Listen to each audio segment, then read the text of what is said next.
Hello my dear students, welcome to science and fun. कैसे हो मेरे प्यारे प्यारे चुनमुनूस। तो आज मैं बहुत ही मोस्ट डिमांडिंग टॉपिक पर आज मैं बात करने जा रही हूँ। It is the best way of learning. बहुत सारे बच्चों के क्वेरीज आए, बहुत सारे बच्चों के डाउट्स ये आ रहे थे कि मैम कोई भी चीज़ ना जल्दी याद नहीं हो पा रहा है, हम कैसे उसे याद करें, और अगर याद हो भी रहा है ना तो कुछ टाइम के बाद हम उसे भूल जाते हैं, वो रिटेन नहीं कर पाते। आज मैं लेकर आई हूँ 5 बेस्ट टेक्निक्स जिसको यूज करके, जिसको अप्लाई करके आप बहुत ही एफिशिएंट लर्निंग कर सकते हो, बहुत ही एफिशिएंटली कम टाइम में ज़्यादा चीज़ें समझ सकते हो, जो आपके बोर्ड एग्जामिनेशंस के लिए भी बहुत काम आएगा, और जो बच्चे बोर्ड एग्जाम्स इस साल नहीं दे रहे हैं उनके लिए भी काम आएगा। बेसिकली ये वीडियो सारे बच्चों के लिए है, हर वो बच्चा जो एक स्टूडेंट है जो अपनी पढ़ाई में इन सारी दिक्कतों को फील कर पाता है। सबसे पहली टेक्निक, सबसे पहली चीज़ है रिवाइज करना। First thing to revise. क्या रिवाइज करना है? जो चीज़ आप डेली बेसिस पर पढ़ रहे हो उस चीज़ को हर दिन रिवाइज करना होगा आप लोगों को। बहुत ही मिनिमलिस्ट चीज़ है ये। मतलब आपको लग रहा होगा कि अरे यार मैम क्या बोल रही हैं, ये तो हमें पहले से ही पता है। नहीं, आपको पता होगा, लेकिन आप इसके पावर को नहीं समझ पा रहे हो कि ये कितना ज़्यादा पावरफुल टेक्निक है। मान लो आज के दिन आपको आपके टीचर ने बायोलॉजी में सिखाया है सर्कुलेटरी सिस्टम, जो कि एक सर्कुलेटरी सिस्टम या फिर ट्रांसपोर्टेशन का टॉपिक, जो कि लाइफ प्रोसेसेस के अंदर एक छोटा सा टॉपिक आता है। इसमें आप हार्ट के बारे में, ब्लड वेसल्स के बारे में, डबल सर्कुलेशन के बारे में और बेसिकली पूरा सर्कुलेशन के बारे में आप समझते हो। अब आपको क्या करना है, घर आने के बाद या फिर जैसे ही आपका क्लास ओवर हो जाता है, at the end of the day आपने जो जो चीज़ें पढ़ी उसे रिकॉल करने की कोशिश करो। अगर आप बिना बुक में देखे, बिना अपने नोट्स में देखे, सिर्फ 5 से 10 पॉइंट भी आपने जो भी पढ़ा उसके बारे में नोट डाउन खुद से कर सकते हो अपने नोट्स में, then you are a winner, then you will never forget it. तो पहली चीज़ है कि उसे रिवाइज करो जस्ट आफ्टर लर्निंग इट, ताकि वो लर्निंग आपकी रिटेन हो जाए। लॉन्ग टर्म में जब आप वो चीज़ें भूलने लग जाओगे तो कैसे आपको समझ में आएगा कि मैं 10 दिन पहले क्या पढ़ा था या क्या पढ़ी थी, एक हफ्ते पहले मैम ने ऐसा कोई टॉपिक पढ़ाया तो था लेकिन कुछ याद नहीं आ रहा है। उसके लिए बच्चों दूसरा बेस्ट मेथड है एक्टिव मेथड। एक्टिव मेथड में हम क्या करते हैं कि जब भी आपके टीचर ने हमेशा आपको बोला होगा कि जब भी मैं पढ़ा रही हूं तो खुद से नोट्स बनाया करो। जब आप अपने एक से ज़्यादा सेंस ऑर्गन्स को इन्वॉल्व करते हो किसी भी एक्टिविटी में, तो वो एक्टिविटी आपके लिए हमेशा के लिए मेमोराइजेबल हो जाती है। वो हमेशा, कभी भी आप उसे भूल नहीं सकते। जैसे आप मान लो किसी एडवेंचरस स्पोर्ट, कोई एडवेंचरस स्पोर्ट कर रहे हो या फिर कहीं पे भी घूमने जा रहे हो, तो घूमने जा रहे हो आपके सारे सेंसेस एक्टिव रहते हैं। आप वो सीन देख पा रहे होते हो, आसपास के अच्छी मान लो फ्लावर्स की स्मेल आ रही होती है, आपके नोज के सेंसेस एक्टिव है, आपके आईज के सेंसेस एक्टिव है। आप जो चीज़ें देख रहे हो आप कह रहे हो वाह दिस इज मेस्मराइजिंग, ये तो बहुत ही सुंदर सीन है, यहाँ पे तो माउंटेन्स है, लेक्स है। आप बोल रहे हो, आप सुन रहे हो नई नई चीज़ों की आवाज़ें। बेसिकली आपके सारे सेंस ऑर्गन्स काम कर रहे हैं जब आप किसी नई जगह पर जा रहे हो या कोई भी एडवेंचरस स्पोर्ट कर रहे हो। तो क्यों ना आप अपने पढ़ाई में भी अपने सारे सेंस ऑर्गन्स को इन्वॉल्व करो। This is the one of the best technique to learn anything efficiently बच्चों। ट्रस्ट मी, एक्टिव मेथड बहुत ही अच्छा और सिंपल सा मेथड है। कुछ नहीं करना, जब भी आपको आपके टीचर कुछ समझा रहे हैं, कोई टॉपिक पढ़ा रहे हैं, आप बोर्ड में देख तो रहे हो कि मैम क्या लिख रही है, आप सुन भी रहे हो, 2 सेंसेस इन्वॉल्व है। अगर तीसरे सेंसेस को भी आप यूज करना शुरू कर दो, आप उसे लिखना शुरू कर दो, या फिर जब आप खुद से सेल्फ स्टडी कर रहे हो तो आप सेल्फ स्टडी करते वक्त अपनी बुक में देखते हुए बोलना भी शुरू कर दो कि आप क्या पढ़ रहे हो। कहते थे ना बचपन में, हमारे मम्मी पापा कहते थे कि जोर जोर से बोल बोल कर पढ़ाई करो, तब जाके वो रिटेन होगा, तब जाके तुम्हारा फोकस बना रहेगा, नहीं तो तुम डिस्ट्रैक्ट हो जाओगे। वो ऐसे ही नहीं कहते थे बच्चों, इसके पीछे एक साइंटिफिक रीजन हुआ करता था।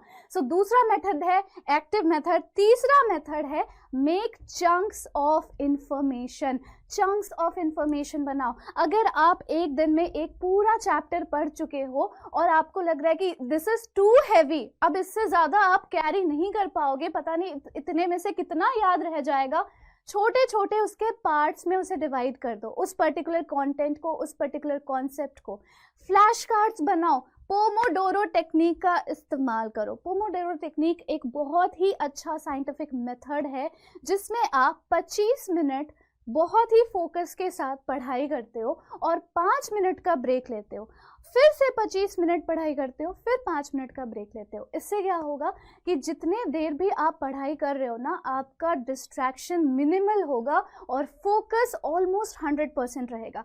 फिर 5 मिनट के लिए जब आप अपने ब्रेन को रेस्ट देते हो, इससे आपका ब्रेन फिर से सारी इंफॉर्मेशन रीस्टोर करता है, एक अच्छी प्रोसेसिंग होती है सारी इंफॉर्मेशन की जितना भी आपने उस 25 मिनट में पढ़ा, और फिर 5 मिनट के ब्रेक के बाद फिर 25 मिनट जितना भी आप पढ़ते हो, उसके बाद 5 मिनट के ब्रेक के बाद आप उसे वापस से रिटेन करते हो। So this is a very good technique. Chunks बनाओ, छोटे छोटे फ्लैश कार्ड्स बनाओ कि मान लो अगर पूरा लाइफ प्रोसेस का चैप्टर आपको बहुत बड़ा, बहुत वास्ट लग रहा है, तो उस हर चैप्टर के छोटे छोटे टॉपिक्स होते हैं, उन छोटे छोटे टॉपिक्स का एक पर्टिकुलर नोट बना लो, फ्लैश कार्ड बना लो, एक छोटी सी डायरी बना लो।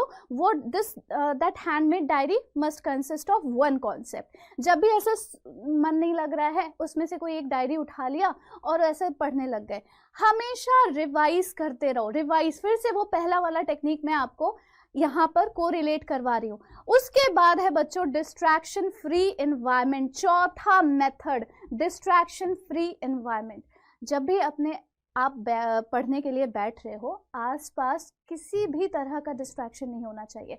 मैंने बहुत सारे बच्चों को देखा है कि फ़ोन भी यूज़ करते रहेंगे, कुछ पढ़ते भी रहेंगे, कुछ नहीं समझ में आ रहा है यूट्यूब देखने लगे, फिर यूट्यूब देखते देखते, इंटरनेट बहुत ही वास्ट नॉलेज कंसिस्ट करता है, आप एक चीज़ खोल कर बैठोगे, वो अपने आप ऑटोमेटिकली आपको रीडायरेक्ट करता चला जाएगा किसी और चीज़ में, फिर आप कुछ और देखने लगोगे, फिर आप कुछ और देखने लगोगे।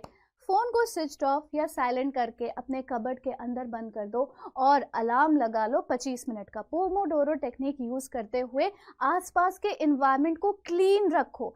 कोई भी ऐसी आलतू फालतू चीज़ें पड़ी हुई नहीं होनी चाहिए। ऐसा नहीं है कि कपड़ों का ढेर यहाँ पे पड़ा हुआ है, बहुत सारे खिलौने हैं, बिल्कुल ही मेस्ड अप रूम है। रूम को हमेशा अपने क्लीन रखो। जिस एरिया में आप पढ़ाई करते हो वहाँ पर किसी भी तरह का डिस्ट्रैक्शन नहीं होना चाहिए, बहुत कम से कम चीज़ें वहाँ पर मौजूद होनी चाहिए। तो चौथा बेस्ट मेथड है कि आप हमेशा डिस्ट्रैक्शन से दूर रहो पढ़ाई करते वक्त। पांचवा मेथड है बच्चों जो सबसे ज़्यादा अंडररेटेड है, वो है टू अंडरस्टैंड थिंग्स। कोई भी चीज़ जब आप पढ़ते हो ना, तो याद करने के लिए नहीं पढ़ना चाहिए, उसे समझने के लिए पढ़ना चाहिए। अब जैसे हम आपको हर एक वन शॉट में, हर एक लेक्चर में कोई भी चीज़ सिर्फ पढ़ाते नहीं हैं बल्कि सिखाते हैं। साइंस एंड फन पे आपको चीज़ें सिर्फ पढ़ाई नहीं जाती, आपको सिखाई जाती है, आपको समझाई भी जाती है। मेरे ज़्यादातर बायोलॉजी के वन शॉट्स में आपने देखा होगा कि मैं GIFs का यूज़ करती हूँ, एनिमेटेड वीडियोस का यूज़ करती हूँ, इवन माइक्रोस्कोपिक स्लाइड्स भी मैंने आप लोगों को दिखाए हैं। मैंने आपको माइक्रोस्कोपिक स्लाइड्स भी दिखाए हैं जिससे आपका पूरा एक अंडरस्टैंडिंग क्रिएट रहे, पूरा एक अंडरस्टैंडिंग बना रहे। अब इस अंडरस्टैंडिंग के साथ कौन बच्चा भूल पाएगा? आप खुद सोचो, कोई नहीं भूल पाएगा। इसीलिए हमेशा पढ़ाई करो समझने के लिए, कभी भी याद करने के लिए पढ़ाई नहीं करना। So this was the 5th method, और ये मिलाकर हो जाते हैं 5 best methods for efficient learning. और ये छोटे छोटे इजी और सिंपल और अंडररेटेड मेथड्स को अगर आप सच में सीरियसली अप्लाई करते हो ना बच्चों, आई स्वेयर, ट्रस्ट मी, ये बहुत ह्यूज इम्पैक्ट क्रिएट करेगा आप लोगों की पढ़ाई में, आप लोगों के स्टडी रूटीन में, एंड ये आपके रिजल्ट में जब रिफ्लेक्ट करेगा, you will be amazed to see this. और ये बहुत छोटी छोटी चीज़ें, ऐसा कोई बड़ा सा पहाड़ नहीं बता रही हूँ मैं कि ये करना ही नहीं करना है आपको, ठीक है। अगर ऐसा मैं कुछ बता दूं ना कि ये टेक्निक यूज करो, वो टेक्निक यूज करो, जो बहुत ही अनरियलिस्टिक सा लगेगा, आप 1-2 दिन फॉलो करोगे, उसके बाद गिव अप कर दोगे। लेकिन ये जो चीजें मैं बता रही हूँ ना, बहुत सिंपल चीजें हैं बच्चों। रिवाइज हर बच्चे को करना चाहिए। किसी भी कॉन्सेप्ट को छोटे छोटे चंक्स में हर बच्चे को डिवाइड करना चाहिए। डिस्ट्रैक्शन फ्री इन्वायरमेंट, हर बच्चे को अपने डिस्ट्रैक्शन फ्री इन्वायरमेंट में ही पढ़ाई करनी चाहिए। बहुत ही रियलिस्टिक चीजें बता रही हूँ। सो आई होप आप इसको फॉलो करोगे। अगर आपको इससे थोड़ी सी भी मदद मिलती है तो प्लीज मुझे कमेंट बॉक्स में बताना, कमेंट करके लाइक कर देना इस वीडियो को, ताकि ज्यादा से ज्यादा लोगों तक पहुंच सके। शेयर कर देना, एंड अगर आप नए बच्चे हो तो please do subscribe. Thank you so much बच्चों। Take care and bye bye.